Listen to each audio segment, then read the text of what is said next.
This video has been made to avoid spoilers while still providing a concise path to the true ending. As such, no footage of the final dungeon will be used, and names will be redacted where appropriate. Soul Hackers 2 has been out for a couple of weeks, and players have taken notice that the game has, in typical SMT and Persona fashion, multiple endings. 2 endings to be exact, a normal ending and a true ending. And while it's easy to figure out that Soul Hackers 2 has multiple endings, it's not quite as easy to figure out what exactly is required to unlock the game's true ending. But before I talk about what the requirements are for the true ending, let me answer a commonly asked question about this topic.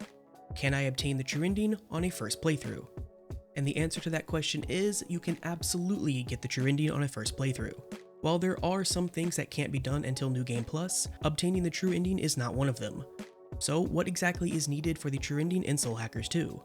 Well, the first thing you need to do is increase the soul levels of Arrow, Milady, and Saizo to at least 100. You can check your current soul levels at any time by opening up the menu screen and hitting square and looking in the upper right hand corner. Now, to actually reach 100 for each party member in a single playthrough will require you to fully explore each dungeon and complete pretty much all side quests in order to get all of the opportunities to increase soul points from dialogue and from hangout events at the bar. There is a little bit of leeway, but it's not much. Additionally, you will need to complete each character's Layer 4 soul matrix. This means clearing to the end of Layer 4 and defeating the boss at the end to see the subsequent cutscenes for all 3 party members. Assuming you've done that, we can move on to the next requirement for the true ending, and another staple of SMT and Persona titles involves answering questions posed to the player correctly. After a certain point in the final dungeon, you will encounter a total of 4 NPCs as you explore it. Upon interacting with them and listening to what they have to say, you will be presented a question with which you can answer either I do or I do not.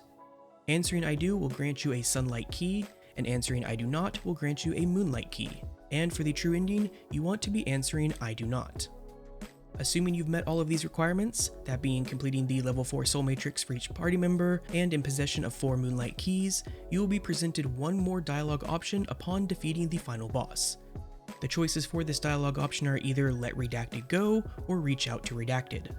Choosing the first option will result in seeing the game's normal ending, whereas choosing the second option will give you the true ending.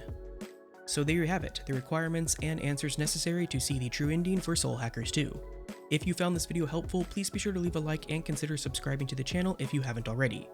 Also, if you have any questions about this video, Soul Hackers 2, or any other game that I cover, feel free to hit me up over on Twitch at twitch.tv/RoslinGaming, or on my Discord server, both of which are linked in the video description below. Until next time, take care.